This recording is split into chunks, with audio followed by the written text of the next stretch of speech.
Olá, bem-vindos ao Defunto Cósmico, O nosso especial de Halloween. o nosso episódio mais escuro.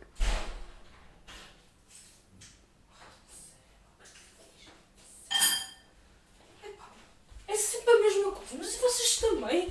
Tudo às escuras. Pá, por amor de Deus.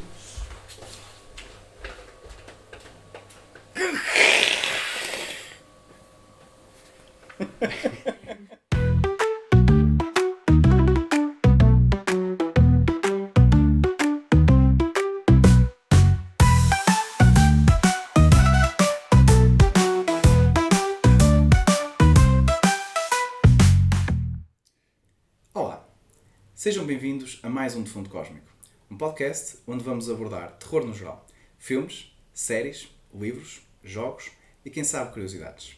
Eu sou o Bruno Eu sou o Paulo. e neste podcast vamos explorar o mundo fantástico do terror e como amadores que somos, não estranhem se isto for um bocadinho all over the place.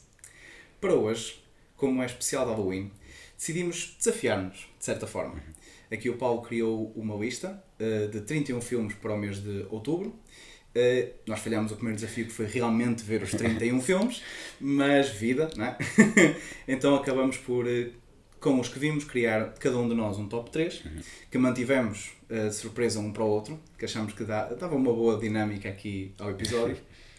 E vamos apresentá-los aqui e explicá-los e também debatê-los, de certa Exato. forma. Sim. Nós deixamos a lista na descrição, tem o link. E para o meu terceiro lugar na lista tenho o Ready or Not, Ok? realizado por duas pessoas.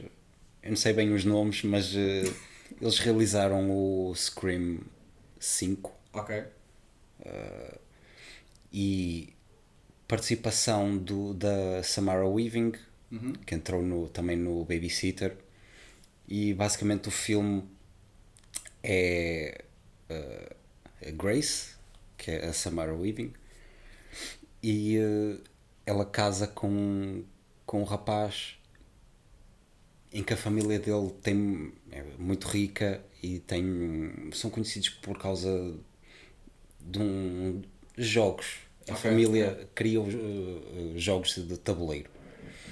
E o casamento é sempre passado muito rápido, porque não interessa muito para a história. Sim, é verdade. E antes de o casal ir de lua de mel, eles têm de jogar um jogo. Ok. Normalíssimo, portanto. Isso Sim, sim. E a rapariga até leva a cena quando sabe, ou seja, todo o namoro não tem essa noção, Ok. só depois do casamento é que o marido diz-lhe: pá, temos que jogar um jogo, não sei o quê, e ela: ok, parece divertido, vamos. Então a família toda junta-se, ela conhece familiares que não estavam presentes no casamento, e o jogo é hide and seek, às escondidas. Sim, sim. E quando o jogo sai, toda a gente tem uma reação de choque. E ela não consegue perceber. Nem nós. Ok. Vês o filme todo da perspectiva sim, dela? sim, sim. Ok, ok. E então o pai, agora sogro dela, da Grace, diz: pronto, pá, damos-te 10 segundos de avanço, podes ir. Para dar uma hipótesezinha. 10 ou 30 segundos, uma Certo, coisa certo. assim. E quando ela foge, começa tudo a pegar em armas, tudo a pegar num arco e flecha e tudo. Foi, o que é que se está a passar? E o objetivo do jogo, ela tem de sobreviver Ok. até ao nascer do sol. É um bocado a purga, de certa forma. Sim, Sim, ok. dentro de uma família só. Sim. Opá, e o filme está Deve ser um incrível. Natal muito, muito engraçado. Porque antes de sair o nome do jogo, uma diz: olha, eu tive que jogar às damas, outra teve que jogar não sei o quê. Ou seja, eram jogos simples. Sim, coisas banais para não suspeitar, de certa forma. Não. jogos simples, fáceis de Ah, passar. ok. O dela não saía há muito tempo, ou percebes? Ok, já percebi. Então já percebi. por isso é que o pessoal está em choque, Nice. porque de género, isto já não sai há muito tempo. Top, eu já tinha as armas todas prontas, ansiosos Pá. por sair isso. O marido dela não joga e porque é bias, não é? Então não joga, não participa. Pá, e o filme está incrível porque é uma comédia. Pá, tu tens uma atriz, qualquer coisa McDowell, que ela participou no Groundhog's Day e também participou no um casamento um casamento e 4 funerais, uma coisa assim, sabes qual é? Eu sei qual é, mas eu acho que nunca vi. Eu também nunca vi. Ou seja, Ok. mas tens drama comédia na carreira dela Alguém e versátil. apaga Ok. e ela apanha aqui um filme de terror. Certo. Terror também é comédia, não é? De certa Sim, forma. sim. Pô, mas é demasiado agressivo para ser comédia. Pode ser, imagina. Ou seja, não, a comédia funciona muito bem, Ok. mas tem cenas bastante gore. Ok. Mas imagina, como é que se chamava aquele filme que nós vimos uma vez da Quinta, que era de comédia? Tucker and Dale. Tucker and Dale, exatamente. Pá, Numa escala de Tucker and Dale a Sister Midnight, onde é que tu punhas este filme? Epá, num 2. Ok. É Mais perto então de Tucker and Dale. mais perto, mas não tanto. Ok. Percebes? Ok. Ou antes de Tucker and Dale. Porque ok. o Tucker ok. and Dale tu consegues. É gore, mas tu riste com aquele gore. Aqui é mesmo agressivo. Sim, Já percebi. sim. Ok. Tem partes de comédia em que tu, riste pela situação ou porque eles dizem, Sim. mas quando é uma morte Se calhar é mais o algo diálogo gore, e o facto da... É a dinâmica de família que se calhar dá mais a sim, comédia sim. do que propriamente o filme em si. E o peso também que Exato. o filme carrega. Ok. Porque é a família é muito rica. Então tens aquele. Acaba por ter uma crítica aos ricos. No sentido em que tens uma das filhas que é mimada, Certo. estás a ver, não consegue fazer nada, ela, oh pai, e ele, pronto, olha, tens esta, percebes? Opá, e tem shots incríveis, as mortes muito boas também. Isso é uma E grande frase para ficar gravado. sim, está gravado. Eu sei, é precisamente por isso. Faz um short depois. Exatamente, a publicidade vai ser essa. Por isso, opá, sim, é um filme que vale muito a pena ver. Ok. Vale muito a pena ver. Acho engraçado porque nós tínhamos, ao ver a lista, nós fomos comentando também os filmes que queríamos Sim. mais ver, ou estávamos mais curiosos, e tu realmente quando viste esse filme falaste-me que eu deveria ver. Esse foi um dos que eu falhei, mas claramente foi uma péssima decisão, porque parece um pouco que tu explicaste um ótimo filme. Pelo menos é um filme para ver ao domingo com a família, parece-me Fácil. também. Sim. Mas tapas os olhos já à tua mãe quando for uma cena mais. Quase todas, portanto, sim. Havia de ser. Não, olha, uma venda era mais fácil. Ouve. Exato. Spotify só, tipo podcast. Não, mas por acaso é engraçado, tenho esta desse filme, porque esse filme encaixa bem, não muito, mas no tópico de surreal, com o meu terceiro lugar, Ok. que é o Rabbit, do David Cronenberg, que é eu diria que é um clássico de 77, não diria que é o filme dele, mas é definitivamente um filme que o descreve muito bem enquanto realizador, porque se eu conseguisse resumir minimamente o que é que aquele filme faz sentir, é o gore e o estranho estão no ponto certo, aquele chamado ponto rebuçado, que é, não há exagero, mas quando parece exagerar, a nível de gore neste caso, tu consegues perceber o porquê. E eu já explico também a história e ficará mais claro, mas acho que é o certo ponto de gore e de estranho. Às vezes awkward até. 100 gramas de cada. e Exatamente, 100 gramas de cada. Sim, nem Exatamente. mais nem menos. Nem mais, nem mais um bocadinho já Sim. não dava. Já não dava. Não, o filme é o seguinte. Uma rapariga tem um acidente de moto, ok? Numa daquelas ruas típicas dos Estados Unidos, que é mato para um lado, mato para o outro, estrada só. E depois as estradas todas muito pequeninas. Ok. E ainda por cima num país onde os carros são todos muito grandes. E então ela está com o seu namorado motar, toda aquela pinta dos anos 70. Há um grande shot nos créditos iniciais que é ele a destravar a mota com aquelas botas de couro preta. Estás a ver? Perfeito. É um shot que eu acho que não só define bem a visualidade do Cronenberg, como também os anos 70, não só nos Estados Unidos, mas no mundo todo. Certo. E depois, claro, ele quer impressioná-la e não sei o quê, então começa a sapar. Só que do outro lado vem, eles ainda não se conseguem ver na estrada, mas na outra direção vem uma caravana. Que, como eu expliquei, grande demais para a estrada, que é ainda para mais tiver que passar outro veículo. Mas como é uma moto, tu pensas, ok, está tudo bem. Só que aquilo avaria, a caravana. Ok. E então, quando a caravana está a parar, para meia na diagonal na estrada, que ainda piora a passagem. Mas não ia interessar muito, porque ele, como estava mais preocupado em impressioná-la com o speed da moto, meio que cagou no resto da estrada. E então, num típico shot também do cinema antigo, em que o impacto não é bem mostrado, porque era difícil fingir isso, mas acho que fica muito bem feito, ainda mais para a altura, mas acho que mesmo hoje seria algo bem visto fazer assim, porque às vezes mesmo os impactos quando são CGI não são muito credíveis. Sim. E é um bocadinho esquisito. E basicamente eles batem um contra o outro, de frente, choque frontal, e ele voa para uma direção, ela voa para outra. Ela fica completamente paralisada, não fica, depois ela conseguirá mexer-se, mas ela ali não consegue mesmo mexer-se nem para se queixar das dores, e tem, ela deve ter ficado com um dos telhaços da moto ou da caravana enfiados no abdômen. Ok. Pronto. As pessoas da caravana tentam ajudar e não sei o quê, começa a arder também aquele mato, só que sorte deles, que depois veio provar-se que era as armas, sorte deles, havia um hospital mais ou menos perto. Ok. E então chamaram imediatamente a ajuda de alguém. Vemos uma cena que eu acho que é aqui que tu começas a perceber que este filme não vai ser comum. Porquê? Porque até aqui eu expliquei-te uma história de um filme de ação dos anos 70 normal.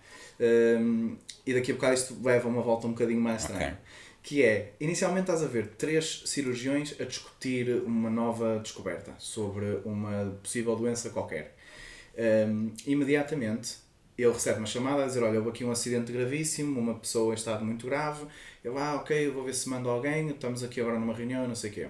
Ele pousa o telefone, mas depois, enquanto os outros estão a continuar a discussão que eles estavam a ter, ele tem assim um momento de introspeção.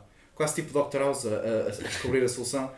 E ele então decide simplesmente levantar-se, eu venho já, continuem que eu venho já. E vai ele pessoalmente lá, juntamente com a ambulância.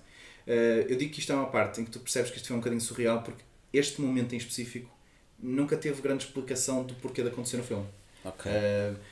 Depois tu podes fazer as tuas suposições e eu vou fazer no fim, talvez seja essa a razão pela qual aquela cena ali está, mas de facto é um bocado estranho. Ela é internada, fica em estado grave, em coma. O namorado eles não são de lá, eles são do. Aquilo passa-se no Canadá, mas ele é de uma cidade diferente. Ok. E então é-lhe dito que ela pode demorar muito tempo a acordar e que mais vale ele ir e ficar atento ao telefone e qualquer coisa voltar, até porque ele também tinha que trabalhar e tudo mais, ou seja, e agora estava recuperado, percebes? Ela que ainda estava em coma. Eles tratam dela, aquilo era uma clínica de especialidade, portanto ela estava nas melhores condições possíveis, de facto. Ok. A meio do filme, ela acorda, meio que sem explicação, porque os médicos também não conseguem perceber como é que ela conseguiu acordar, dadas as estatísticas dos monitores que eles têm e essas coisas todas. E o que é que acontece? Ela acorda com suores e com uma fome. Ela parece estar com fome, parece que já não come há dias, que não bebe há dias, fome cedo, sabes aquela. Tu notas às vezes que nas personagens, principalmente se o trabalho de representação for bom, notas que há uma fome nela. Então o que é que acontece? Vai lá um médico, que meio chocado que ela esteja acordada, ela acordou à meia da noite, aquilo é uma clínica de plástica e um resort, que é para a malta depois ficar na recuperação das cirurgias. O que é que acontece? Ela decide agarrá-lo porque diz que está com frio e não sei o que, não sei o que mais, e de repente ele começa a sangrar. E tu ficas, espera aí, isto é um filme de vampiros? Foi a primeira coisa que eu pensei, porque ela estava a abraçá-lo e tinha a cara dela aqui perto do pescoço, tu pensas, só que ele começa a sangrar do sovaco. E tu ficas, calma. Como assim? O filme continua, ela faz mais, pelo menos, uma vítima e meia, porque um consegue fugir, sem tu perceberes como é que ela está a remover o sangue a eles. Tu sabes que ela está a fazer alguma coisa ao sangue, Sim. mas não sabes o que é. Depois descobres porquê. Ela não era vampiro propriamente dito. Ela tinha, no acidente, uma das feridas não sarou, que era no sovaco. Ui. E essa ferida virou uma boca. E era exatamente, Ok. exatamente. E era isso que sugava. Por isso, uma das cenas em que ela está com, porque eu digo vítima e meia no sentido em que uma delas era uma vaca que ela encontrou num campo perto. E ela só se põe, deita-se assim, com o sovaco em cima da vaca, e depois a reação dela, e é aqui que eu digo que o Cronenberg aqui decidiu atirar tudo à parede e ver o que é que dava. Ela tem uma reação quase orgásmica. Ok. O que naquele meio que tu estás a assistir é vários tipos de desconfortável. Ok. E então ela continua a fazer mais. Ela tenta basicamente sempre sair à noite do hospital para se alimentar, porque ela não consegue estar muito tempo sem isso.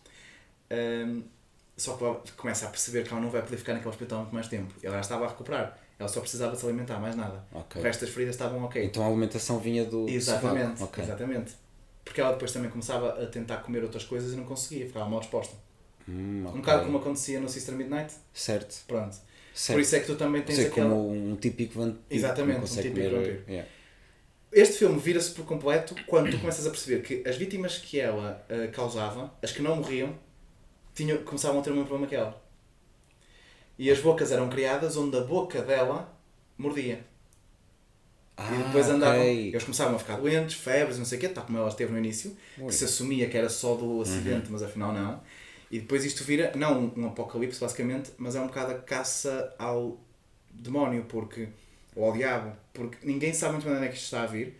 Ela fugiu, já ninguém sabe dela, mas aquele hospital não está propriamente preocupado em procurar uma paciente, quando de repente há várias pessoas na cidade Sim, que sim. se viraram pseudo-vampiros. E ela depois acaba por transformar o médico geral. Porque ele demorou mais tempo aos sintomas. Narrativamente ajudou também. Ok. Ou seja, ela foi transformando outras pessoas, mas ele estava a ficar mais doente e doente e doente. Até que ele causa um outbreak dentro daquela clínica. E é aí que depois aquilo vira a nível nacional. Ui, ok. E ela anda fugida. Primeiro procura refúgio com uma grande amiga que morava, eu acho que é Montreal, no Canadá, ou Toronto. Era uma das duas cidades.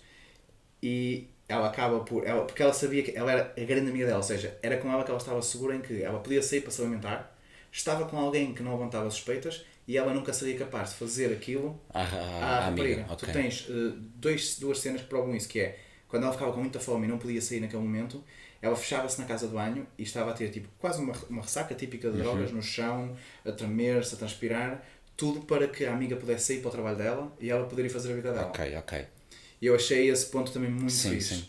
Claro que pronto, depois o filme estende até que ela não consegue mais aguentar, depois o namorado já anda atrás dela porque soube que ela fugiu, sabe deste outbreak, não acha ou não sabe que as coisas estão relacionadas. Manteve a preocupação com ela. Exatamente, Ok. andava atrás dela, fugiu daqui, então onde é que ela está? Não sabemos, temos um outbreak aqui, será que ela morreu aqui? Ninguém sabe, estamos aqui com mais preocupações, como deves imaginar.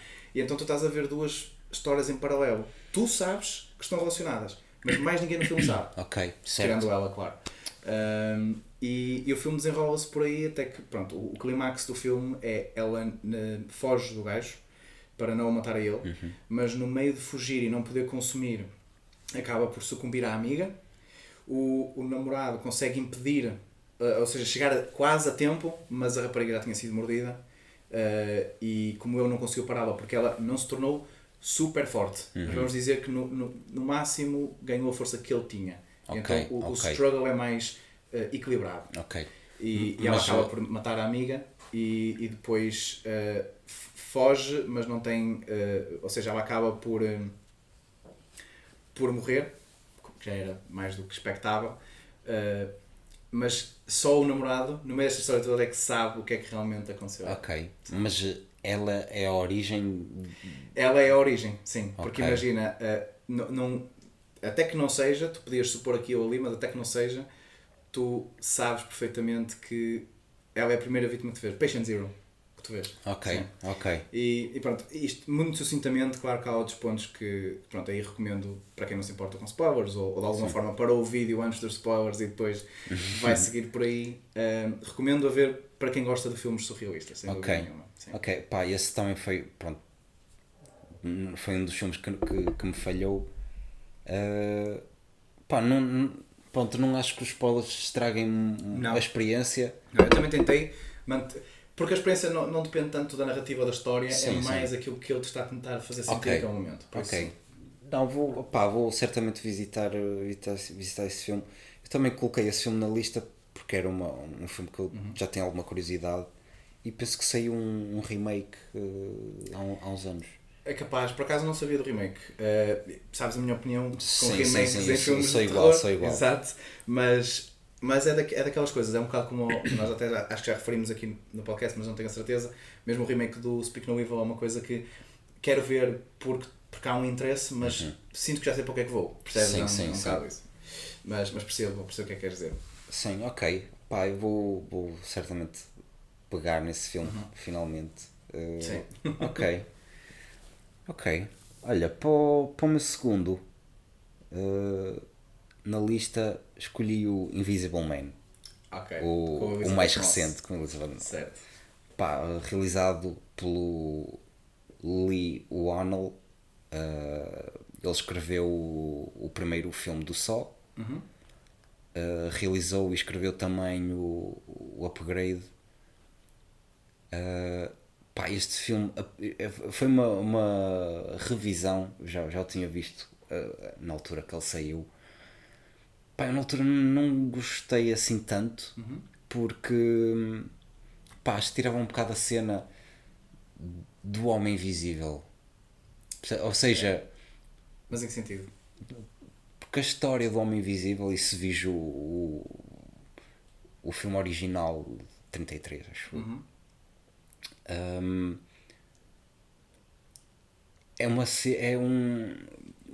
A origem do filme de 1933 é pá, um cientista que está a experimentar uma fórmula e ficou invisível. Ok, sim. E neste aqui, pá, o gajo usou tecnologia, ok, o gajo era um magnata e um pró na... Típico vilão. Sim, ou seja, aquilo tira-me um bocado a cena. Pá, mas nesta revisão, ok, não. Está atual e foi muito bem feito. Ok. Ou seja, o gajo conseguiu Eu acho pegar que sei o numa que é que cena queres dizer. atualizada que acaba por ser mais realista, mais justificável. É uma Também- cena que também tu, acredito que- hoje, se trabalhares, se calhar consegues fazer, Sim. percebes? Acredito que também os anos de diferença entre o original e este façam a diferença a nível de tecnologia, porque nós aqui até temos trazido alguns filmes já antigos que conseguem fazer Sim, coisas... sim. Tu, se vis o filme de 1933, tu vais perguntar como é que eles fizeram isto. É isso. Eu fiquei igual, Por acaso é curioso que digas isso, mas sim. pá, porque a tua cena, ok, 33, como é que eles puseram o gajo invisível Certo. na fita? Estamos a falar de fitas, não estamos a falar de. Verdade, Epá, verdade. olha, tem aqui o After Exato. Effects. O Premiere para pôr aqui. Pá, e não havia a cena de tela verde ou o Certo, fato verde. certo. E eu tive que pesquisar, meu. Aquilo basicamente é... Ele tem um fato preto e depois aquilo é a junção de fitas. Ainda bem, ok. Mas... Tem um em que está tudo escuro e ele fica... Ou seja, o fundo é igual a ele. Tem 3 fitas diferentes. Ok.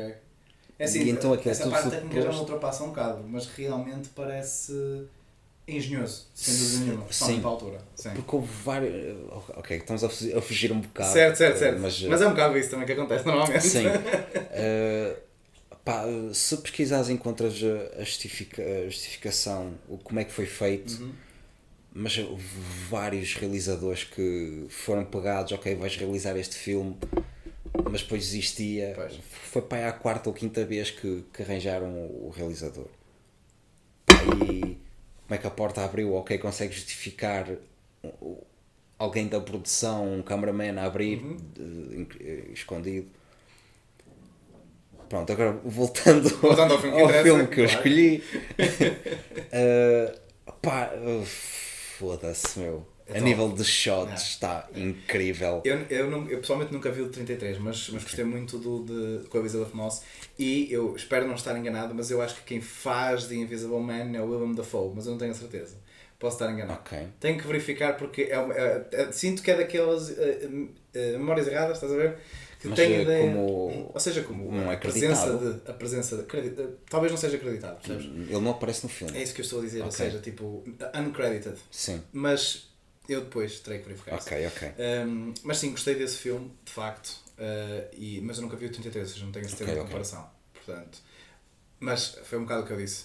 Apesar de ser muito engenhoso para o que foi feito em 33, agora se calhar torna a experiência mais credível ou realista. Não sei. Sim. Opa, e naquela altura, nos anos 30, 40, 50, não tinhas gore, propriamente Certo, dito. certo. E neste aqui... Nem sei se era permitido, muito honestamente. Exatamente. Pois. Se calhar fazia um filme PG-13 Yeah. e ok, aqui não vamos mostrar... Mostras um side boob e já vais com sorte. E já vais com sorte, exatamente. E tinha um gajo a pausar. Exato. Agora, é aqui. Pá, e este tem gore que eu gosto. Pá, a coreografia das lutas está muito bem feita.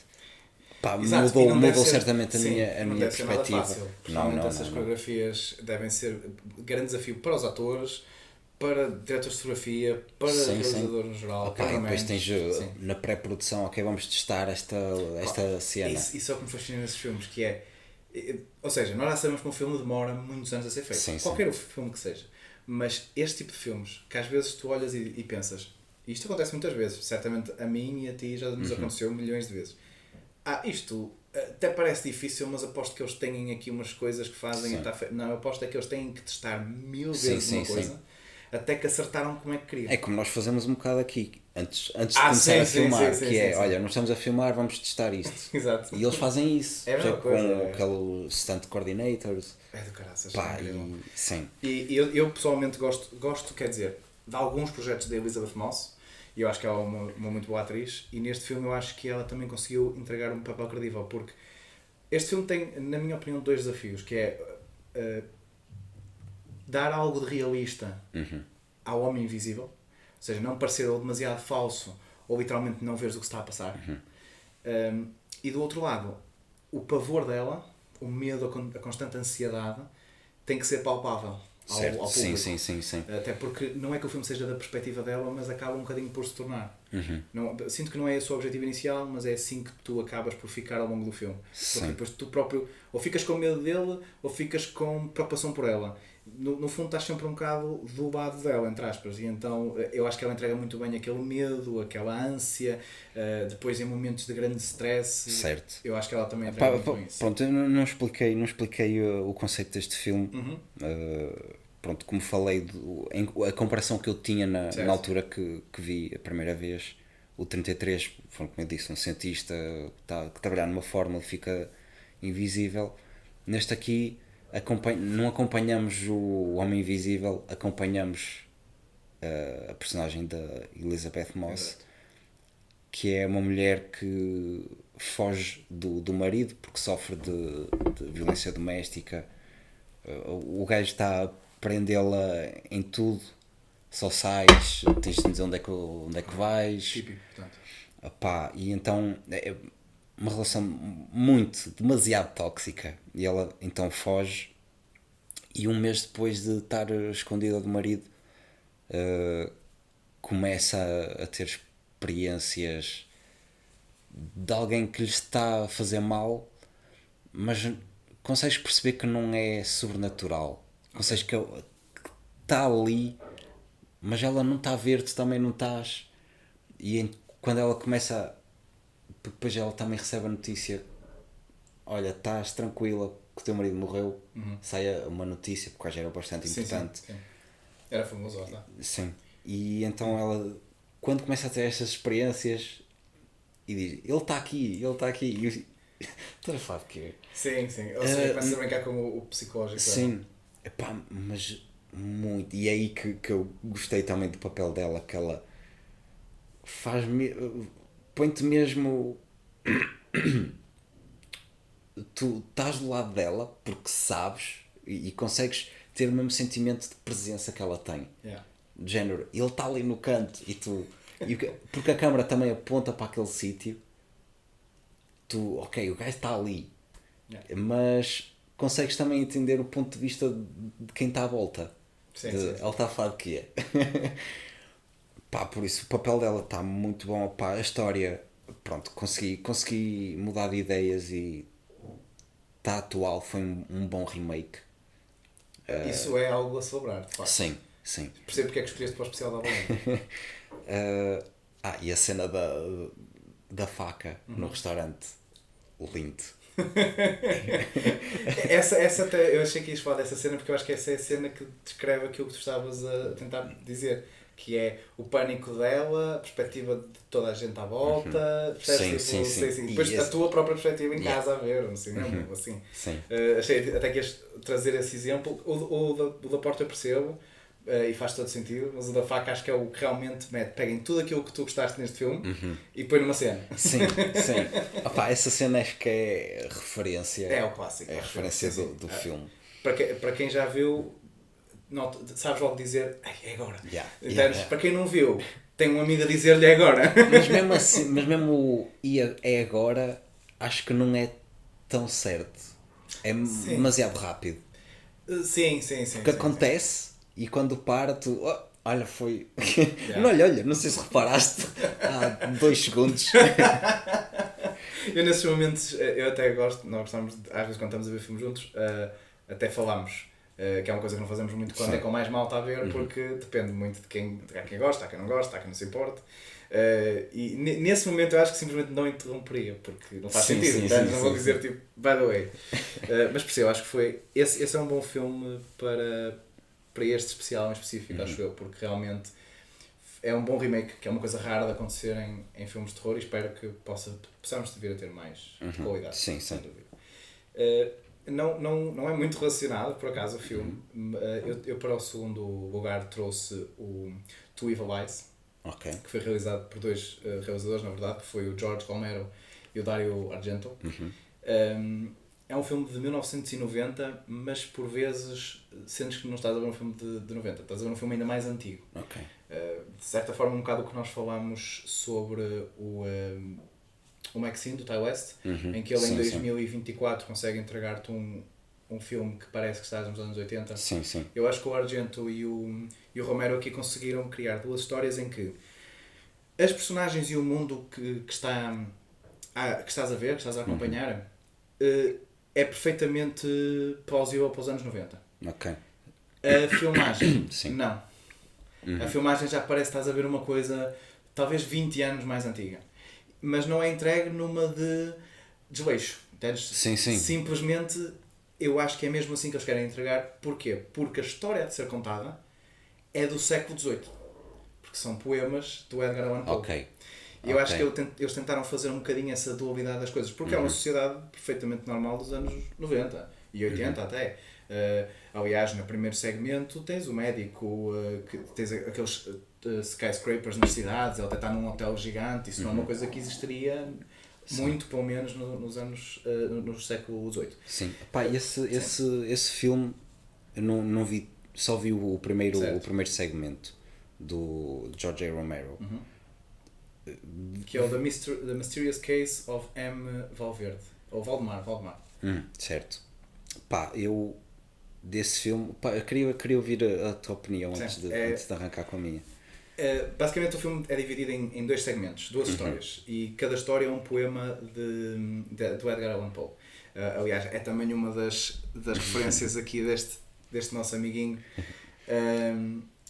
A primeira história, se não me falha a memória, é The Mysterious Case of M.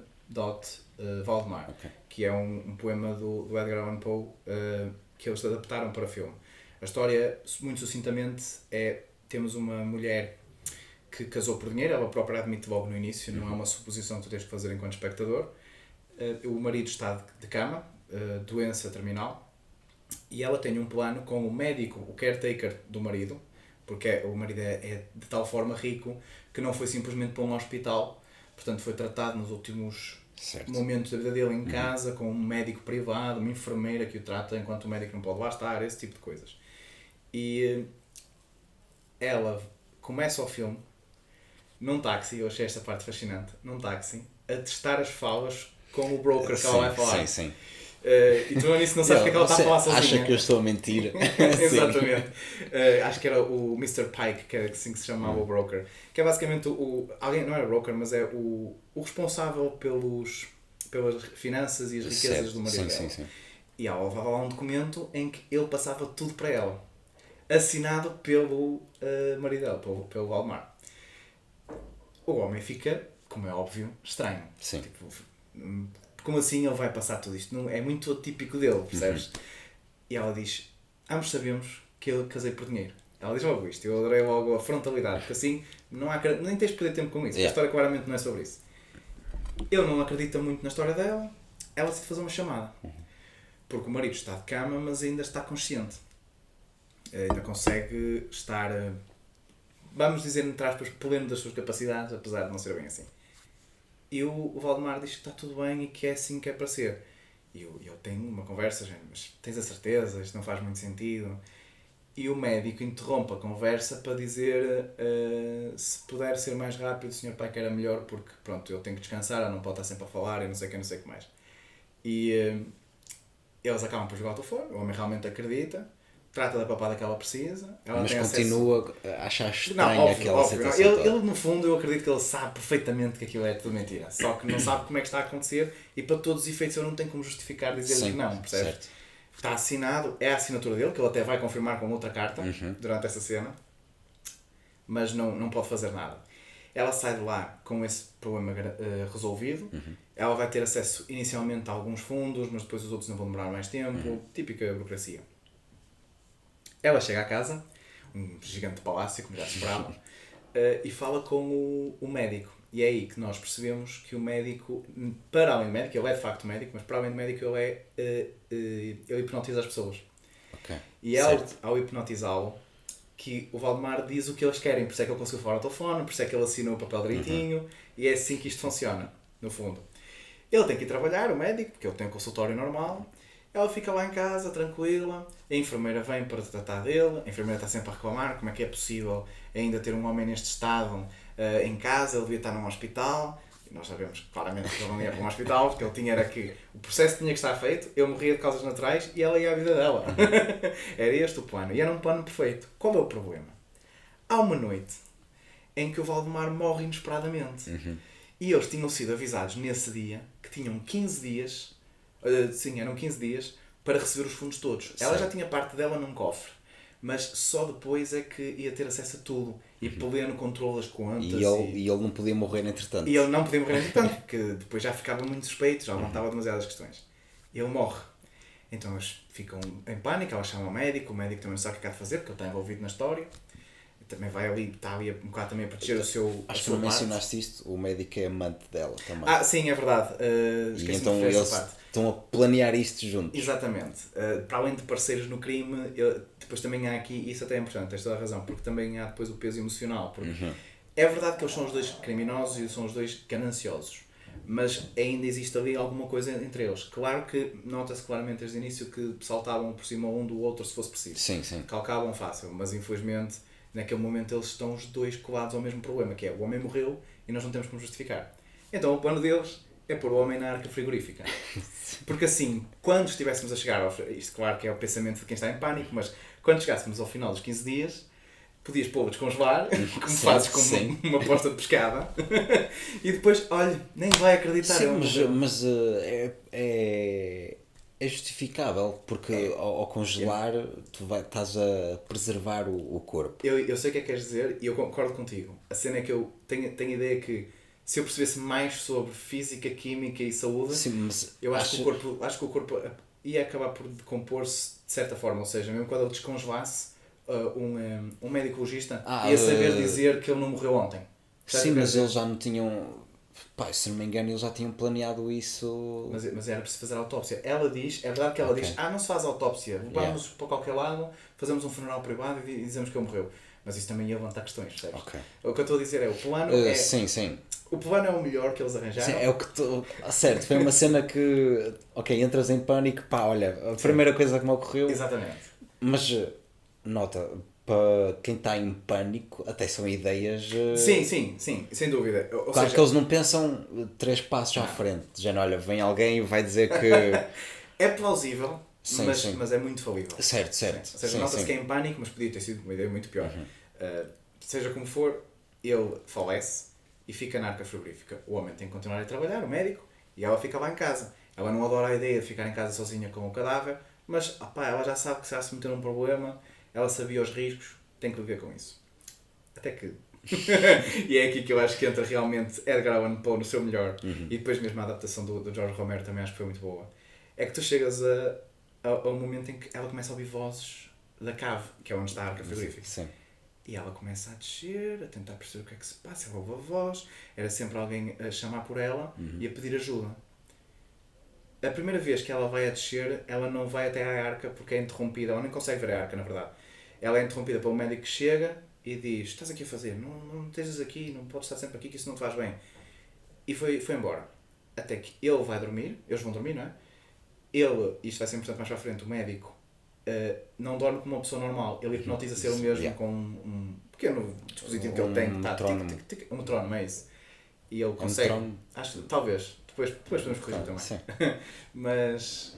Digam nos comentários como é que acham que se diz. Exatamente. Criar um bocadinho de engagement também.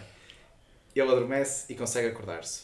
Porquê? Porque só a pessoa que te hipnotizou, a voz da pessoa que te hipnotizou, é que te consegue acordar. Ok, certo. E ele disse mesmo que é preciso anos para te treinares a ti a acordar-te num auto-hipnotismo. Ele vai dormir, ela fica frustrada porque tem que lidar com isto tudo sozinha. Não é bem isso, mas ele tem que dormir porque ele tem que manter as aparências no trabalho. Ele não pode simplesmente começar a desaparecer do consultório, porque isso depois, se eles fossem apanhados, isso ia ser mais grave para eles e levantar mais questões. Mas é uma coisa que eles mantêm durante o plano. Sim, completamente, sim. Ela começa a ouvir a voz outra vez. Ela está lá a beber o seu gin, que ela adora beber gin, na piscina daquela pessoa que bebe. Sim, mas ela bebe copos normais, tipo este, não, mas deste formato, com gin só. Sim. Não há cá tónicas nem nada. Enfim, deve ser. Eu acredito que quando ficas mais rico tens mais fígado, deve ser assim que funciona. E então ela chega aos copos, começa a beber um copito ou outro, começa a ouvir outra vez o mesmo pedido de ajuda e desta vez vai mesmo até lá abaixo. E começa a ouvi-lo a falar e vê que vem da arca. Ela inicialmente não abre a arca. Começa a correr e tentar acordar o médico e não sei o que mais. Lá conseguiu acordá-lo. Não, desculpa, porque ele tinha mesmo que ser acordado por ele. Ele planeou acordar à hora que planeou, tipo despertador. Ela podia estar ali a mexê-lo, ele nunca ia acordar. Era um despertador biológico. Biológico, exatamente. Ela agarra-se a ele, tenta passar ali a noite, sempre a tentar ignorar as vozes. Umas horas depois ele acaba por acordar, normal. E ela explica-lhe: tens que vir, ele está vivo. Como assim ele está vivo? Nós vimos que ele morreu, não tem pulso, não tinha nada. Ela levou até à cave, eles abrem a arca e ele está a falar. E o gajo até se chega perto e ele realmente consegue ouvir a voz do gajo. Qual é o problema? O Valdemar morreu hipnotizado. E isto eu achei quase genial. Sim, não, este detalhe foi foda-se. Sim, incrível. Ou seja, se ele tivesse ouvido normalmente, está feito. Só que e é aí que ele faz uma descoberta científica fantástica. Ele próprio tem essa percepção que é: existe consciência depois da morte. Porque ele adormeceu fisicamente, não é? Morreu fisicamente, mas como ele estava hipnotizado a consciência, o médico ainda tinha controle sobre ele. Ou seja, ele ainda não tinha morrido. Não era tanto controlo. Ou seja, ele tinha controle da porta, porque uma das coisas que o gajo está sempre a dizer, da porta do mundo. Porque ele consegue ter... Porque as coisas que ele diz são mais conscientes, do género, eles estão aí. Exato. E tu tens que me acordar, que é para eu morrer. Exatamente. Ou seja, não tem totalmente... Não tem controle dele, tem controle da porta do além. Sim. Porque imagina, o que acontece é que o Valdemar está sempre a pedir ajuda, porque ele não consegue morrer enquanto ele não o acordar, mas que as outras almas que estão ali no plano astral em que ele está querem passar para este mundo. E estão a usá-lo como uma porta, porque para todos os efeitos ele não a fechou. Yeah. E ela quer resolver esta situação no instante. Mas o médico começa a ficar fascinado pela história. Porque é de facto uma descoberta fenomenal. E eu acho que o médico nele, o cientista nele, acabou por levá-lo para mantê-lo vivo. Ela acaba por, numa cena que eu achei também bastante engraçada, em que ele está a tentar falar com ele, a tentar perceber o que é o além e não sei o quê. Ela está cansada desta situação mórbida e dá um tiro na cara do Valdemar. Ainda ele estendido na arca frigorífica. O Valdemar cala-se. O médico fica assim, porquê que fizeste isto? Não sei o que, não sei o que mais. Como é que vamos agora explicar que o homem tem uma bala na cara? Foi o meu primeiro pensamento. Para dar o tiro. Não, acabaste de estragar tudo. Era só ele cansar-se daquela curiosidade mórbida e acordá-lo. O médico eles voltam à rotina e de repente ela volta a ouvir a voz. Ou seja, porque ela não percebeu aquilo que acho que todos nós também pensamos quando vimos aquele filme, que é, tu deste um tiro, mas ela estava fisicamente morta. Aqui não é bem... Não é, não é a bala que vai resolver isto. A tua bala não vai passar o pólen. Exatamente. E chegamos ao momento em que já é tarde demais. E o Valdemar começa a dizer isso. Já é tarde demais, ele já vem aí. Mesmo que eu acorde agora, não vai resolver o problema. Ele então levanta-se da arca, porque já não é ele que está em controle, já são as outras almas, e vai atrás dela na casa, toda uma perseguição de um típico filme da altura, também muito engraçado, um struggle pela arma, até que o Valdemar consegue, porque ela tentou dar-lhe mais tiros, mas ele simplesmente não morria, porque ele já estava morto para todos os efeitos. E o Valdemar lá consegue pôr-lhe a arma na cabeça, ainda na mão dela, não é? Um bocado, usou a força, e o médico já estava em casa, já ouvia os berros e não sei o quê. E eu gostei muito desta cena, eu acho que ficou muito bem gravada, que é, ele está no hall da sala gigante que eles têm, que é daquelas casas que no andar de cima tu tens um corredor em que consegues ver para o andar de baixo. Sim. Pronto, tipo, tudo aberto. O interior da casa está todo aberto. E ela é morta no andar de cima e o sangue do tiro cai no candelabro da sala. Sim, e ele está lá a ver as pingas e tudo. Eu achei isso artisticamente bastante bonito. E nessa cena o médico está a cavar. Sim, porque eles depois, como ele acordou... chega à conclusão que... Sim, ele não tinha acordado, eu não sabia que ele tinha acordado, mas temos que o enterrar e temos que esconder isto de alguma forma. Ele ouve os berros, ouve o tiro na verdade, não ouve os berros, ouve o tiro porque foram os primeiros tiros que ela deu no Valdemar. E depois aí ele tenta acabar com o Valdemar, lá ele consegue acordar, ele porque não conseguias matá-lo fisicamente, acorda-o da hipnose e as últimas palavras do Valdemar são que finalmente estou livre, mas como eu já disse, já é tarde demais e as almas vão te perseguir. Sim. Naquele momento eu acho que o gajo faz exatamente aquilo que toda a gente faria, que é vai ao cofre buscar os fundos a que ela já tinha acesso e, meu amigo, tchau. E nessa cena eu até gostei quando chega a polícia para ver o que é que está a passar e acho que ele disse até, é o meu, peço desculpa, que ele, a polícia está a dizer, eles cavaram isto. Sim, depois mal a polícia chega e começa logo a juntar os pontos todos, não é um caso muito... Sim, mas a justificação que eles dão, o detetive está lá a falar, esta foi a sequência de que eles queriam fazer, e isso não faz sentido nenhum. Imagina, eu acho que aí também entra um bocadinho a negação, porque os médicos legistas na cena do crime dizem logo que é, este homem não pode estar morto ao tempo que é suposto, não faz sentido. Que era aquilo que eu estava a dizer que ia acontecer. Mas o filme depois também, este segmento termina basicamente com o médico num hotel cheio de dinheiro, num hotel não, era a casa onde ele tinha a sua casa própria, com o dinheiro espalhado, porque existe muito aquela de estou rico, tenho a vida resolvida, mas tenho aqui um problema gigante para resolver, porque eu estou muito indiciado neste crime para todos os efeitos, e ainda por cima foi caótico que ele acabou de assistir. Só que nesse momento ele estava a dormir, quando nós vimos essa cena, ele já estava a dormir no hotel dele, auto-hipnotizado, como sempre, no hotel, na casa, e nesse momento abrem as portadas da varanda e começas a ver sombras, porque depois com a trovoada, o filme o que faz é brinca com a claridade e a escuridão de forma a mostrar os vultos, porque não são fantasmas típicos, simplesmente aparecem os vultos, que são as almas que iam atrás dele na mesma, fosse onde ele fosse. E então, nós vemos como é que tu chamaste aquele dispositivo que ele tinha? O metrónomo. A levantar-se, aquilo era triangular assim, depois vira desta Sim. forma e num dos flashes consegues ver que há uma mão a segurar, potencialmente tu pensas que alguém está só a usar Não, poderes do sobrenatural, Vês? não, é alguém, e depois espetam isso no peito Eu do achei, gajo. achei esse shot, Da mão. sim, Sim, sim, sim. tudo. Sim, tudo. Muito bom porque basicamente faz um ângulo de 90 graus, não é? Mas tu não tens muito bem noção para onde é que está a virar ou a ir. Só quando cai no peito do gajo, Yeah. ai, ok, nice. Não, está muito. E essa cena, Gostei. opá, como eu gosto de gore, essa cena para mim foi. Sim, para ti deve ter sido um espetáculo.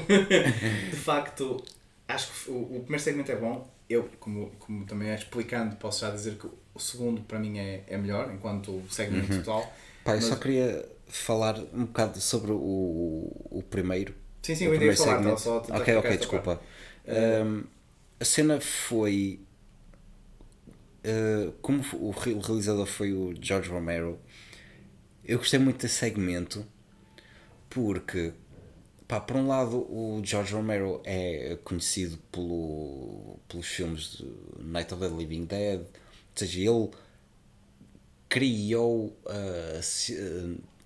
no cinema os zombies, os mortos-vivos. Certo. Ou seja, o gajo criou aquele conceito de tens que disparar para a cabeça. Foi ele que trouxe essa cena. Sim, e este segmento gostei por ter sido ele, ou seja, reinventar um bocado a cena que ele já trazia dos zombies, trazer para este filme um gajo que Sim. pá, morre, Nota-se mas na verdade nota-se perfeitamente o toque do realizador. É isso que eu gosto neste filme total, de ambos segmentos, que é tu percebes a escrita e o mórbido, por vezes mórbido, do Edgar Allan Poe e as notas do diretor na adaptação a filme. Certo. E eu acho que esse final é forte por causa disso. Primeiro porque se tu vires o primeiro segmento e sabendo o passado do Romero enquanto realizador, tu entendes que este filme nunca foi sobre resolver nada ou nenhum caso, até porque nem o poema é. Foi muito mais sobre mostrar gore, mostrar o zombie, porque para todos os efeitos é o que o Valdemar é, e depois o próprio médico se torna no final, porque o shot final é o médico a atacar a polícia, e depois eu adoro que o final mesmo do segmento é só gotas de sangue a cair em cima das notas. sim. Acho que descreve o filme perfeitamente, Sim. o segmento perfeitamente. E mostra o homem já todo desfeito, porque ele já estava morto há semanas. Yeah. Também tiveste o shot do próprio Valdemar no chão, já morto há dias. Portanto, ele teve mais do que oportunidades para pôr um bocado o seu carimbo certo. naquele filme. E então eu acho que isso ficou muito, muito bem feito e dá força a este segmento, o que também acho que só ainda dá mais provas de que o segundo é forte a nível de narrativa. Ok. A nível visual, talvez não da mesma forma, porque não é tanto sobre isso. O segundo segmento do filme Two Evil Eyes, que foi realizado pelo Dario Argento, eu diria que é um filme muito mais vivo a nível de cores, mas talvez mais mórbido a nível de história. Ok. É baseado no poema Black Cat do Edgar Allan Poe e retrata a história de um fotógrafo que trabalha com polícias em cenas de crime. É ele que fotografa as cenas de crime. E o primeiro shot, ou primeiro, não é o primeiro shot, o primeiro crime scene que ele vê é claramente o Argento e o Romero a trabalharem juntos. Ok. Porque tu tens de longe a crime scene mais bem iluminada, com as cores mais vivas, e numa mesa de madeira tens uma mulher cortada ao meio, toda nua. Ok. E o dispositivo... Ok, o Dario Argento só perguntou, pá, isto tem de ser mesmo... Sim. Foi muito isso. tem de ter sangue, isto tem um crime grave. E o George Romero. I got you. Grab my coffee. Exato. O dispositivo que é usado para matar, porque aquilo, nota-se que eles estão a investigar um serial killer, é um mecanismo qualquer no teto que tem uma lâmina. Que é E a tipo lâmina, uma guilhotina. tipo, não é bem. Ok. É aquelas lâminas que tens os picos assim, tipo em roda, sempre em cíclico. Ok. E aquilo vai assim, faz isto. Estás a ver? Ah, ok, tipo pêndulo. Tipo, exatamente, era Ok. essa a palavra que me estava a faltar, tipo pêndulo. Só que a cada volta que dá, o peso retira um bocadinho de força àquilo, então vai caindo e caindo. Ou seja, a pessoa tem que estar quieta, à espera que primeiro corte e depois corte até ao fim. Exatamente. Romero. Isso é doloroso. Nem sei se isso também poderá ser Dario Argento. É verdade que é. Por isso é que eu acho que é uma dupla que resulta bem neste Ok. filme. Porque este filme não é uma típica adaptação, é difícil adaptar livros. Imagina poemas. Yeah. Portanto, Ainda por cima é Edgar Allan Poe. sim, sem dúvida. Portanto, de facto, eles conseguiram unir as suas maiores forças enquanto realizadores, maiores pontos positivos e maiores qualidades, mas também depois mostrar aquilo em que eles são ambos bons. Eu acho que o Mórbido e o Gore, eles são quase perfeitos nisso. O Argento é particularmente caricato, porque também mostra uma imagem muito viva, muito mais... Quase parece a ver um filme, uma rom-com dos anos 90. Sim, E ao mesmo tempo não. Pronto, conhecendo o trabalho do Dario Argento, também tens a cena do cinema italiano. Exato. A ser diferente do americano. Porque quase todas as imagens são quentes. Tal como o latino do italiano e o próprio Itália em si. Sim. Eu por acaso não tenho certeza se ele é do sul de Itália, mas se for não me chocava nada. Ok. E o Dario Argento também é conhecido por essa cena de saber usar as cores. Sim. E vês isso também no Suspiria, o de 77. Certo. Que ele consegue usar azuis e verdes e vermelhos em diferentes situações ou seja, diferentes temperaturas e sentimentos. Ele consegue jogar com isso muito bem. Yeah. Por isso também não me choca que esse filme seja mais vivo. E depois a história, o contraste com a história que eu acho que é fantástico. Okay. Porque, pronto, muito sucintamente, para explicar a história, tu acompanhas então o fotógrafo de cenas de crime e ele, numa dos retornos a casa, já depois de trabalhar, ou seja, nesse cenário em que a mulher está cortada ao meio na mesa, ele está a trabalhar na sua salinha de fotógrafo, ou seja, com aqueles líquidos, a luz vermelha, e tem um gato na sala, que tu inicialmente não questionas, porque o homem pode só simplesmente ter um gato. Mas depois ele assim, um gato, que gato é este? Onde é que vieste? E depois é que a mulher vem e diz, ele apareceu, estava cheio de fome, cuidei dele, adotei-o. E ele, ok, não dás grande importância, mas é um gato preto. Portanto, numa história deste género, e vindo para quem nunca leu o poema, por exemplo, sabe, ok, isto é capaz de não ser bom sinal. É para o Halloween. Exatamente, só se fosse realmente. O gato é muito calmo, mas sempre a observar. Okay. E principalmente sempre a seguir o fotógrafo. Inicialmente o fotógrafo tenta pegar nele, mas ele arranha-o.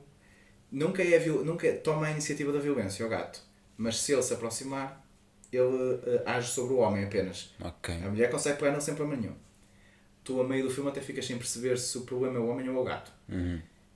O fotógrafo nota-se que é um homem também um bocadinho desequilibrado, mas isso não é algo que tu vês no início, é uma coisa gradual ao longo do filme. Okay. Que depois, no final, tu acabas por perceber que é a influência do gato nele, porque no fundo o gato vai agir nesta história como uma presença demoníaca. Ok. Ao longo dos dias, do cotidiano dele normal, a mulher nota que ele não gosta muito do gato e o gato não gosta muito dele. E isso vai acrescentar ainda mais aos problemas que eles já tinham enquanto casais. Porque ele era um homem que estava sempre fora, ela era violinista, tinha muitos alunos em casa que recebia para dar aulas, ele estava quase sempre fora, nota-se que não passavam muito tempo juntos, ou seja, já tinhas ali algumas faíscas, mas o gato veio realmente trazer o fogo. Okay. Numa cena em que ele tenta dar mais atenção ao gato e ganhar uma relação melhor, e o gato parece finalmente permitir, ele faz uma sessão fotográfica com o gato, mas tem que estar sempre a pôr no sítio, não sei o que é, agarrá-lo, e há um momento em que tu vês que o homem fica meio possuído, numa cena em que nem foi preciso grandes efeitos especiais, foi mesmo um grande trabalho do ator e um ótimo trabalho de shot, porque realmente tu estás a ver a perspectiva certa para o momento, tu não estás a ver o gato, estás só a ver a cara do homem vindo de baixo, e ele então começa a estrangular o gato até que o gato morre. Ok. Os dias, aquilo dá-te um time skip off-screen, tu não percebes bem o que aconteceu, mas percebes que ela está num caco, porque está à procura do gato, porque ele disse-lhe que ele só deve ter fugido, percebes? Deve ter fugido. O homem aparece em todas essas cenas durante esse conflito sempre a beber, o que acrescenta ainda mais ao desequilíbrio em que ele estava a ficar. E a mulher, num momento assim de mais agressivo, ela diz: eu tenho a certeza que foste tu que o mataste e não sei o quê. E isso começa a criar mesmo um prego entre eles. Já não se trata de pequenas faíscas de casal, realmente eles já estão ali com grandes problemas de matrimónio, no fundo. Depois de algumas discussões e de o gato voltar a aparecer num bar a que ele ia, porque tinha sido adotado por uma empregada, ele inicialmente não tem certeza se é ele, mas, e eu guardei este detalhe para aqui que eu acho que faz mais sentido, o gato tinha uma mancha branca muito particular no peito. E o que é que acontece? A mulher já disse: já viste bem esta mancha? É mesmo engraçada. Mas ele não conseguia, viu uma mancha branca só. Sim. E viu que o gato que estava no bar tinha a mesma mancha. E ele: oh, como caraças.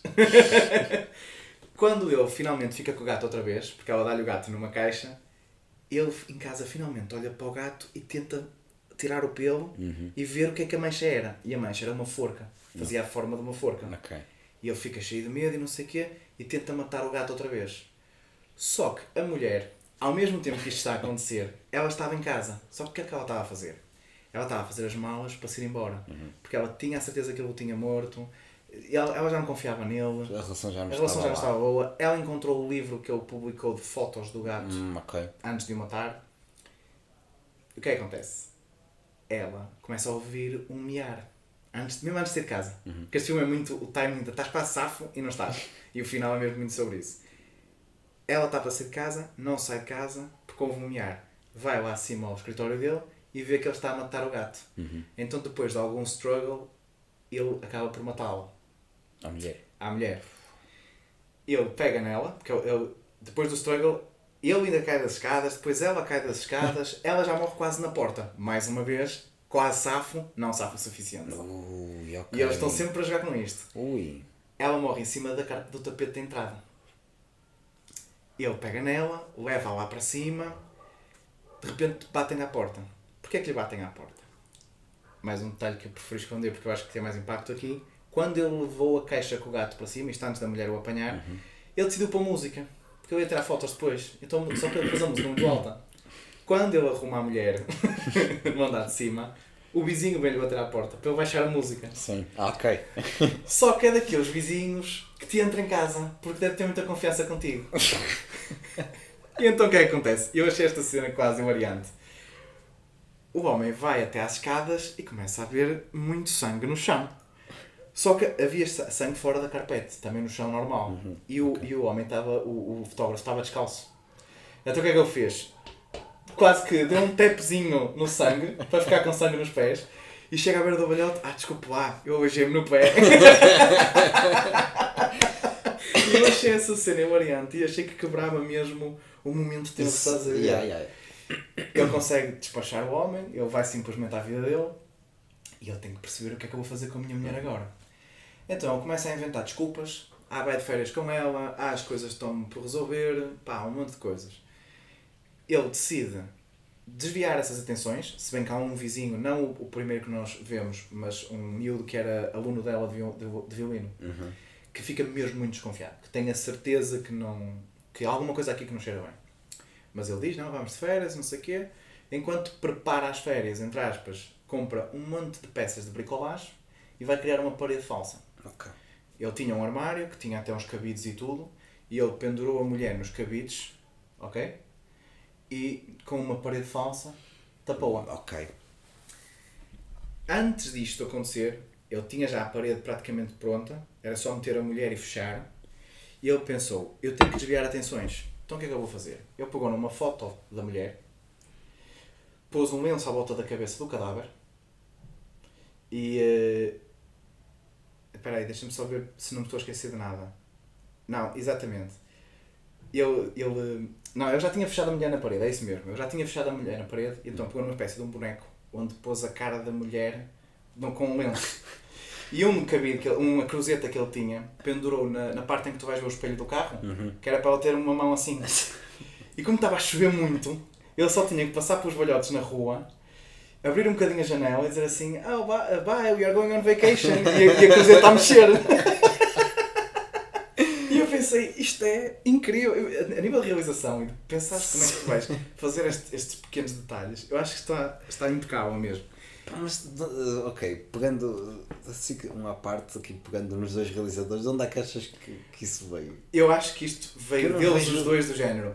Estes filmes estão a ficar muito sérios. Pá, porque eu não vejo o Dario Argento a ter esse... Nem um nem outro. Eu ri-me mais nas duas situações pela cena e depois foi logo. Qual deles é que se lembrou disto? Yeah. Exatamente. Tipo, um deles tem que se lembrar O disto. estagiário, e colocar assim uma cena. Tipo, E eles, ideia. ok, vai. Ele consegue desviar assim as atenções. Ok. E a mulher continuava lá, fechada. Até aqui o filme parecia que estava resolvido. O puto não acreditava, mas estamos a falar de um miúdo pai com 16 anos. Sim, quem percebe? vai acreditar? Não interessa bem. Só que há um dia em que ele está em casa e começa a ouvir miar. E eu, foda-se, o gato outra vez. E depois começa a ouvir scratches na parede. E ele vai lá, a arranhar, sim. E depois ele vai lá, começa a... porque ele pôs livros pôs uma prateleira na parede falsa e pôs livros. Começa a tirar os livros e vê que a parede de trás está um bocadinho gasta. E eu, espera aí, isto não pode estar a acontecer. Começa a tirar um bocadinho da parede e só vê a cara do gato. E eu, como caraças, tenho o gato aqui preso na parede. Ele fica na cabeça dele, como até tu ficarias, se calhar. Sim. Se calhar enquanto eu estava a fechar isto, ele foi lá para dentro. Ok, tirou o gato, voltou a fechar a parede e seguiu a vida dele. Ele um dia está a fazer uma caminhada pela vizinhança e vê que o puto está a contar alguma coisa pela janela aos balhotes, que ele até tentou fingir com a cruzeta. Certo. Ele assim, ok, diz o que tu quiseres, ninguém vai acreditar em ti. Porque ele tinha dito que ela, depois das férias, que ela tinha de viajar e não sei o que, não interessa. Tinha uma tour de violino. Só que essa conversa despolutou que os polícias com quem ele trabalhava nas cenas de crime fossem à casa dele. Olha, temos que falar porque a malta aqui desconfia que tu possas ter feito alguma coisa à tua mulher. E em todo o cenário, toda aquela conversa um bocado awkward, mas também muito tensa, ele consegue lá safar-se e justificar as coisas. Só que durante toda essa conversa, o polícia está sempre a espirrar. Sempre a espirrar. Porque ele assim, você tem algum gato? Eu, pá, já tivemos há um tempo, mas ele fugiu. Eu, caraças, ele deve ter deixado aqui muito pelo, porque eu estou mesmo aflito. Mas pronto, olha, este é o seu livro. Eu gostei muito do gato, não sei o que mais. Porque o meu filho gosta muito de gatos. Eu, pronto, com alergia não posso ter. Aquela conversa da chacha. Yeah. E tu pensas, ok, o gajo safou-se. O polícia pega no livro, vão à vida dele. E mais uma vez, aquilo que temos tido sempre neste filme, que é quase safo, mas não safo o suficiente. Ele está encostado à parede, quase naquela de... Até tu. De relieve. Consegui. Knock. Claro. E ele fica em pânico porque a gente tipo, eu não posso safar mais do que isto. Ele abre a porta, ele puxa outra vez, você esqueceu-se de autografar. Eu, com caraças, tem uma caneta. Lá está, ele vai começar a autografar, só que a meio do autógrafo, o que é que acontece? Ouve-se um miar na casa. Okay. E nesse momento, o parceiro do polícia principal, que está sempre a seguir, né? Nota-se que é o chefe, vai lá acima, tentar perceber o que é que se passa, começa a ouvir scratches na parede outra vez e miares, muitos miares. O gajo fica em pânico porque percebe que vai ser apanhado, então começa a subir, mas o chefe não o deixa, diz, não, vais comigo, temos que averiguar o que é que se passa. Eles percebem que há alguma coisa, o estagiário começa a tocar na parede e diz assim, isto é uma parede falsa. Vai buscar uma picareta que por acaso... O miúdo? 17 anos? Não, esse só fez a denúncia. Okay. O polícia-chefe é que vem com uma cena, percebes? Vai buscar uma picareta que o fotógrafo, a nossa personagem principal, já tinha lá em casa, até porque também ele fez muita bricolagem depois da mulher ter morrido. Começa a abrir aquela cena. Tinha material a mais. Exatamente, e deixou lá em cima.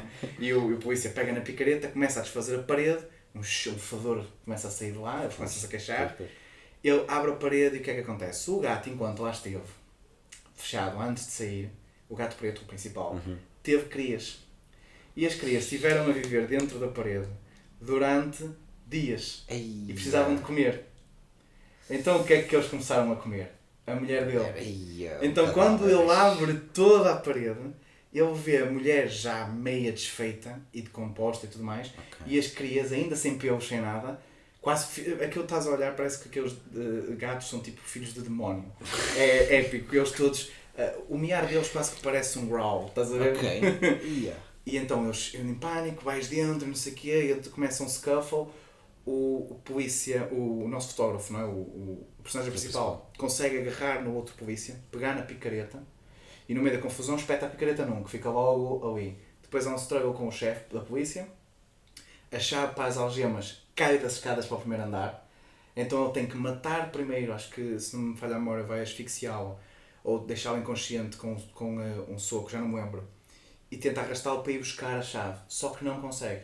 Porquê? Porque depois começam a bater muito à porta, porque ouviu-se berros, ouviu-se tudo, e os vizinhos já estavam desconfiados porque já estavam todos à espera que a polícia fosse lá. Sim. Estavam à espera dele sair ao Exatamente. Então ele tenta sair pelas janelas traseiras, porque tem lá uma árvore, então ele quer amarrar uma corda à árvore para poder proporcionar-se a ele e ao polícia, porque eles ainda estão algemados os dois, e tentar cair por cima do polícia. Esse é o plano dele. Porque se ele cair por cima do polícia pode ser que se safe. Claro que este plano não ia muito longe, porque depois ele tinha que arrastar um homem que era consideravelmente grande, por muito tempo, não ia dar, mas o desespero era o que havia.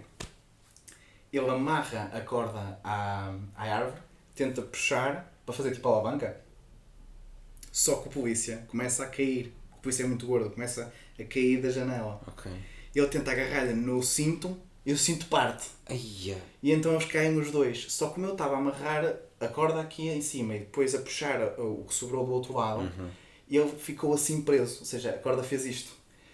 Como a forca que o gato tinha. E então a câmara começa a fazer um pan-out. Está ele pendurado na forca, ou seja, árvore, tronco, forca.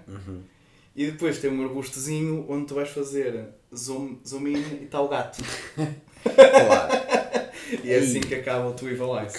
E ambos os segmentos eu acho que são muito fortes, porque mostram dois diretores que eu acho que fizeram muito bom trabalho e já são conhecidos por muito deste tipo de coisas. E eu acho que também é uma boa adaptação de um poema. É isso que eu achei mais curioso. Sim. Pá, eu por acaso o segundo segmento quero ver. Pá, e fiquei bastante curioso agora com essa descrição. Sim, por acaso gostei bastante. Acho que foi um filme muito forte e daí está no meu segundo lugar. Ok, faz sentido. Acho que é, sim, como é também o Edgar Allan Poe, também és fã, então faz todo sentido. Sem dúvida. Não sei porque é que não está no primeiro, vamos descobrir agora. Vai fazer sentido. Ok. Opá, eu para o meu primeiro coloquei o Psycho, meu. Eu não consigo. Sabes que eu ia pôr o Psycho, isto ia ficar muito curioso se acontecer. Só que eu pensei, eu não quero pôr o Psycho, porque nós já conhecíamos o Psycho. Toda a gente já conhece o Psycho, não é? Sim. E eu achei que era do género, o que é que eu posso acrescentar mais ao Psycho? Certo, opá, é muito in the face, eu sei, mas é válido. Podia pôr outro. Sim. Pá, mas tenho que colocar porque é um dos meus filmes preferidos. Opá, e sim, filmes mais clássicos. Pá, para mim é dos meus favoritos. Eu tinha imagens trocadas, porque na parte em que ele está com a mãe na cadeira de rodas ou a levá-la para a cave, eu pensava que isso era o fim, do género, ok, ele safou-se. Pá, mas pronto, aquilo é quase a meio do filme. Eu diria que ainda é ato 2 talvez. Sim. Tu já sabes que a mãe está morta. Spoiler. Pode ser para alguns pode ser. E na verdade eu até espero que existam essas pessoas e vivam algo não que eu... vejam é o remake, por Não. favor. Mas é algo que até acho que é positivo, porque vocês vão poder viver algo que eu adoraria poder viver pela primeira vez. Certamente. Epá, os shots muito bem feitos, a famosa cena do chuveiro. Claro. Incrível. Mais repetida e remasterizada da história. Reforçar para o pessoal não ver o remake.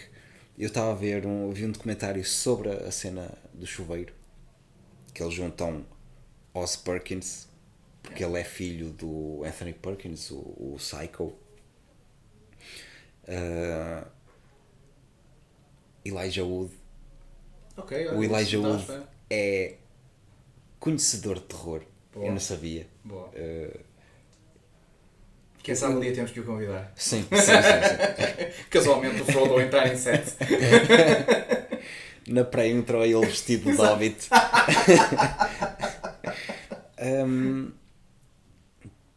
E eles falam muito e uma das pessoas que está lá é a editora do remake. E ela diz o realizador, pá, tentamos fazer a cena e eu liguei ao gajo a dizer, pá, não é possível fazer a cena do shot, do zoom in na cara da rapariga e aquele que a câmara anda às voltas, que pá, ela disse, e não vai ficar igual. Pois. E não ficou. Eu ainda não vi, mas mostrou Mostrou a cena, nesse sim. documentário, mostrou um bocado. Isso também diz muito do Hitchcock, não é? Sim. E houve outra coisa engraçada, que tu, nessa cena de chuveiro, está a fazer zoom in e há um shot meio aleatório para o chuveiro novamente, que é tipo, está nela, volta para o chuveiro, não sei se reparaste Sim. nisso. E depois ainda vai E depois- ao ralo da Não, mulher. depois volta a ela e Certo. depois é que vai para o ralo, Ok, acaba ok. no ralo. E eles têm o Mick Garris, acho eu que é o nome dele. Ele acabou por realizar o quarto filme do Psycho. E ele diz, pá, aquilo vai de repente para o chuveiro, não percebo muito bem porquê, deve ter sido uma ideia do Hitchcock. E imediatamente a seguir tens a neta do Hitchcock a justificar. Top. E ela justifica com o seguinte, que é um pequeno de background. A mulher do Hitchcock tinha alguma mão nos filmes que ele fazia. E quando está a fazer zoom in, e aí isto é a neta do Hitchcock a dizer que a mulher do Hitchcock tinha dito, tu não podes lançar isto. E ele, então porquê? Porque ela respira. E é quando ela respira que ele corta para o chuveiro e depois volta. Ei, Percebes? bem. Ok. Pá, Ok, achei, isso eu não sabia, por acaso. achei Mas esta faz todo curiosidade sentido. incrível. Sim, sim. Pá, e esse documentário está muito bom. Podemos deixar depois também o nome Acho que na faria descrição. sentido, sim. Sim, eu quero ver. Pá, porque é tudo à volta dessa cena. E tu, como é que nesta cena eles vão dizer amor e tal. Incrível. Pá, e o Elijah Wood consegue. Se tu não sabias que ele era fã de terror e conhecedor, Passaste a saber. passas a saber e consegues perceber, ok, este gajo está muito mais à frente que eu. Incrível. Esse é fixe. Por acaso, eu não fazia ideia do gosto do Elijah Wood por terror. Sim, eu também não. Mas esse comentário em particular, independentemente do Elijah Wood, acho que vou definitivamente checar. Porque Sim. parece E muito mesmo se interessante. vires o. Porque tu não ouves muito falar do Elijah Wood desde o Senhor dos Anéis. Eu também segui um bocadinho o caminho do Daniel Radcliffe, numa de fazer filmes também um bocadinho mais Sim, mas se fora do vires. spotlight. Sim, como ator. Sim, sim. Mas ele tem um filme meio de thriller, meio de terror também, assim no meio da carreira dele, mas ele também trabalha muito como produtor de filmes do género. Então, lá está, consegue o anonimato na mesma, mas está presente no mundo que é a vocação dele, não é? De entretenimento e cinema. Pá, e também outra cena que eu não tinha ideia é no fim,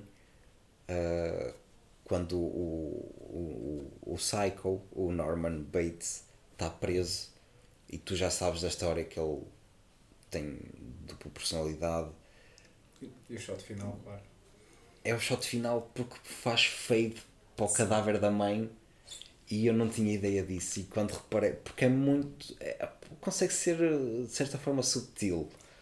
Sim, principalmente para a época. Mas sim. Sim. Eu acho que principalmente o green final, que ele está na sala, tu ouves a voz da mãe e depois aparece o Bates. Sim, porque a mãe basicamente tomou conta Claro. dele. E ele quando se ri para a câmara. Sim. Creme da creme. Yeah. O filme já estava mais do que ganho. Sim. Mas aquele shot acho que fecha o embrulho na perfeição. Na perfeição. Se o Psycho, percebo porque é que o puseste número 1. se eu não tomasse a decisão de simplesmente não usar o Psycho como regra, na minha cabeça, não é?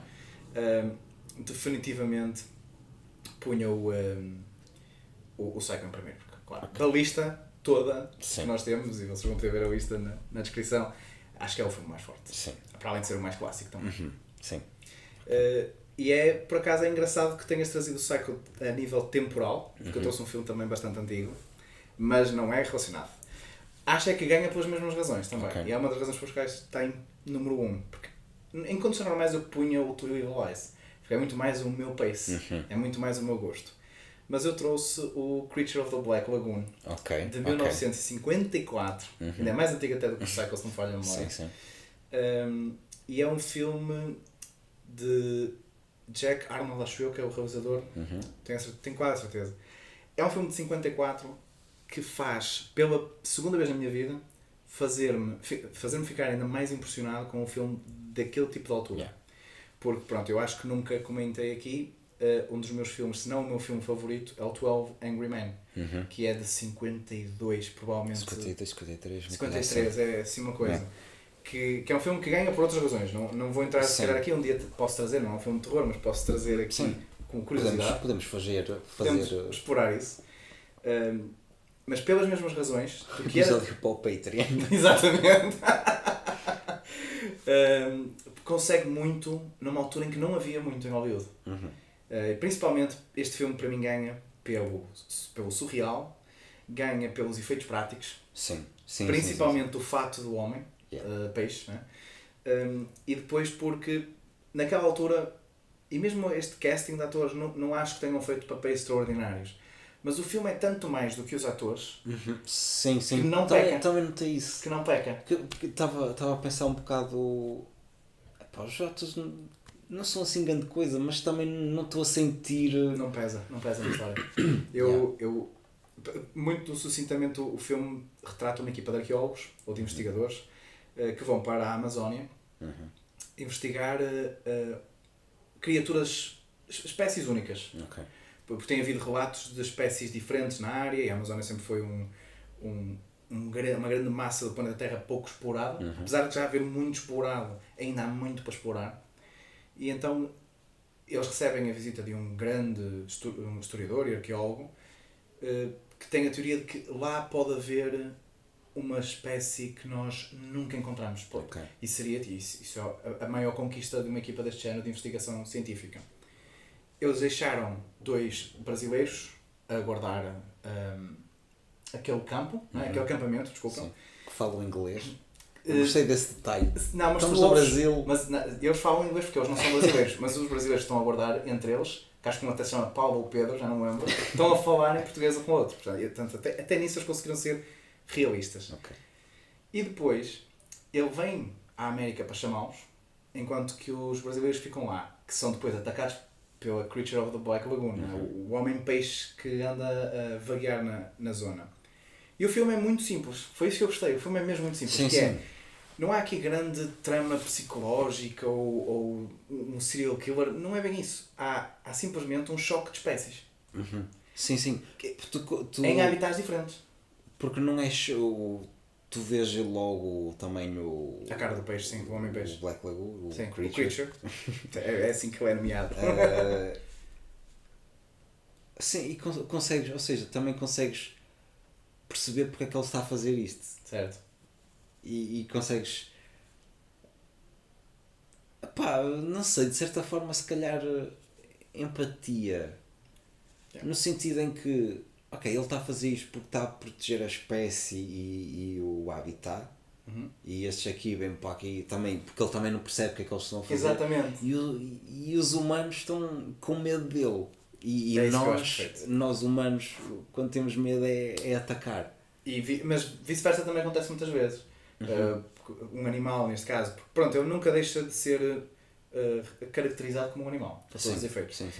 Existem características e atitudes mais de humano, porque ele acaba por ser uma mistura das duas coisas, homem e peixe, mas vive e comporta-se e alimenta-se, de certa forma, muito mais que um animal.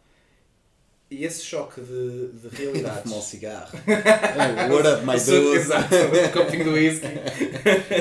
E esse choque de espécies e de realidades é o que eu acho que este filme ganha. Porque depois, claro, o filme para mim é número 1 também porque é olhar ao que estava disponível para eles. Muitas cenas em que eles estão num barco a caminho da Amazónia, tu sabes que atrás deles está um pano em que pintaram a montanha do outro lado do lago. Percebes? Sim. Mas tu não, ao início, consegues ignorar esse facto. Percebes? Mais para a frente, tu estás em shots que são mesmo gravados num lago, que tu vês que não há panos em lado nenhum, tu notas a diferença, mas tu já estás noutra parte do filme. Yeah. Ou seja, o pacing é feito de tal forma que eles conseguiram colmatar impossibilidades técnicas com simples organização. Yeah. E eu achei isso muito engenhoso da parte deles, como achei o facto do Homem-Peixe estar fantástico. Sim. E para mim, aquilo que é MVP neste filme é a mistura de duas coisas. São dois MVPs que se fundiram, digamos assim, que é as cenas debaixo d'água e a soundtrack. Principalmente nas cenas debaixo d'água. Ia falar disso. A soundtrack sim está incrível. Pá, e nos créditos iniciais reparei que eles têm um realizador para debaixo d'água. Claro. Opa, sim, faz todo sentido. E também só depois. Agora consigo dizer claro. Na altura também fiquei género. Ok. Sim.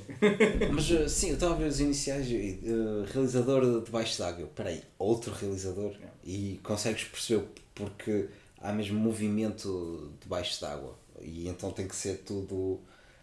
Pá, e é outra coisa. Se tu parares para pensar na pré-produção do filme, ainda por cima um filme dos anos 50. Sim. Pá, como é que eles estudaram? Ok, olha, vais nadar aqui Muitas e nós horas, vamos-te apanhar. Yeah. E eu nem consigo... Como é que eram as câmaras nos anos 50? Tu tens uma ideia porque, como eles são arqueólogos e querem provas, eles levam uma câmara para debaixo d'água para tirar uma foto. Lembras-te? Agora, como é óbvio, acredito que as câmaras usadas para aquele filme não foram iguais àquela, mas aquela era um calhamaço, era quase maior. Era uma prova d'água? Eram. Já podiam ser. O que eu acho que aconteceu ali é a câmara não estava debaixo d'água, estava dentro de alguma coisa que estava debaixo d'água. Ok. Percebes? Acho que era mais isso. Okay. Mas a nível de tamanho seria exatamente plástico. Por exemplo, sim. Okay. Eu acho que a câmara estava isolada, de certa forma. Porque, agora, lá está, eu gostava que houvesse se calhar até vou pesquisar sobre isso, eu gostava que houvesse um documentário sobre este filme, tal como há para o Cycle, e como muitos outros filmes, claro. Porque realmente, uma pessoa às vezes, para nós que somos um bocado nerds nesse aspecto, gostávamos de saber como é que a coisa foi feita. Era muito interessante ter isso em mente.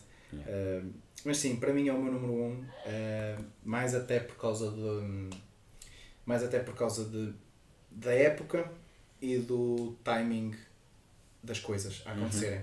Porque mesmo quando eles finalmente enfrentam a criatura, percebem que ela existe, porque no início eles andam um bocadinho baratas tontas, porque ele só aparece e vai.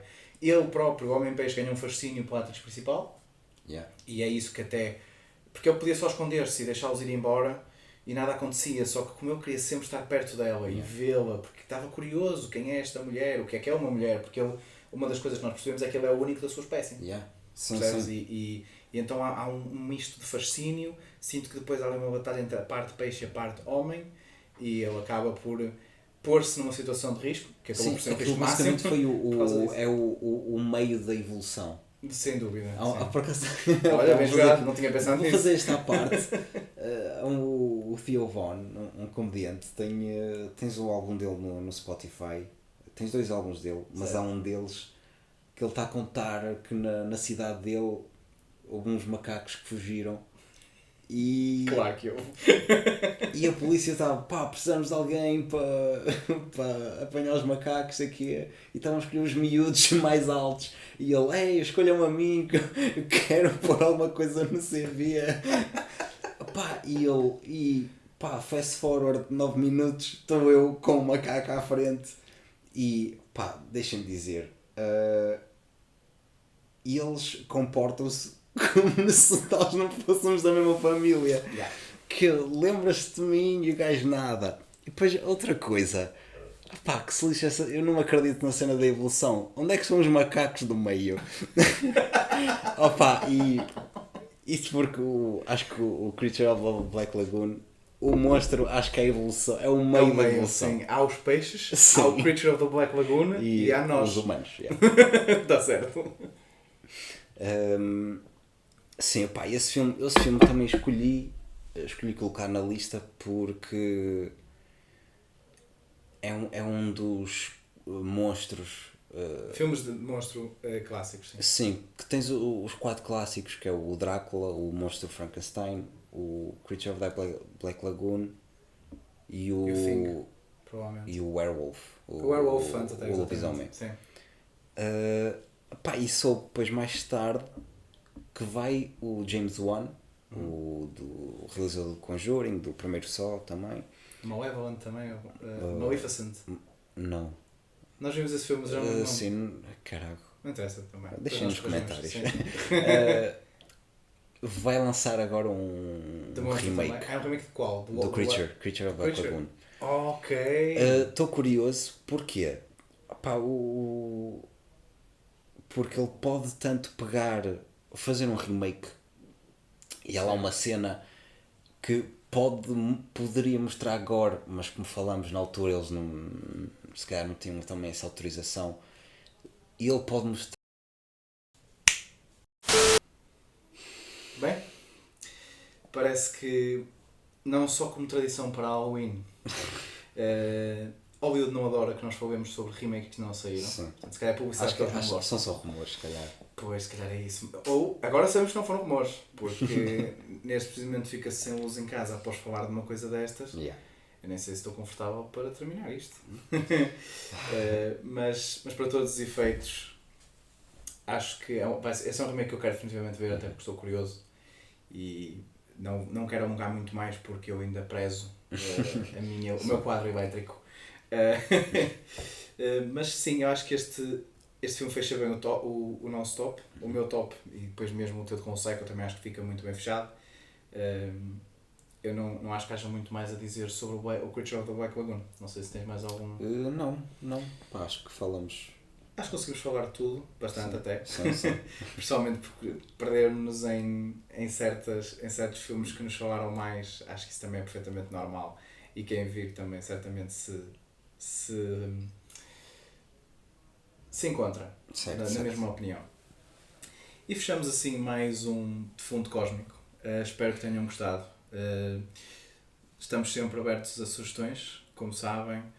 Queremos sempre melhorar, entregar o melhor conteúdo possível dentro daquilo que também seja algo que nos divirta e que nos puxa a trabalhar. E vemo-nos no próximo domingo, à mesma hora, ou parecido. Peace!